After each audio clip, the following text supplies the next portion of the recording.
महाराष्ट्रात पीओपी मूर्तींना अखेर परवानगी. गणेशोत्सवाच्या तोंडावर मुंबई उच्च न्यायालयाचा मोठा निर्णय. मृतांच्या कुटुंबियांना 5 लाखांची मदत जाहीर. मंत्री गिरीश महाजनांनी केली मदतीची घोषणा. लोकलमधून 14 प्रवासी पडले. 4 जणांचा मृत्यू झाल्याची माहिती. मुंब्रा ते दिव्या स्थानकादरम्यान अपघात.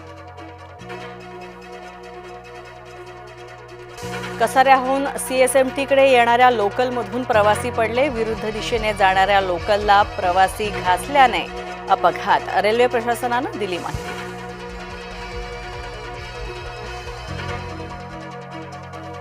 अपघाताची चौकशी करणार मुख्यमंत्री आणि उपमुख्यमंत्र्यांची माहिती. मृतांना वाहिली दोघांनीही श्रद्धांजली.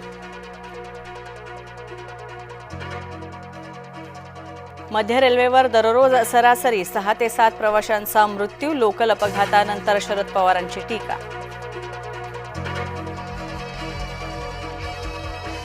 नव्या लोकलचे दरवाजे आपोआप बंद होणारे असणार. आता लोकलचे 15 डबे असतील. दुर्घटनेनंतर रेल्वे प्रशासनाला आली जाग.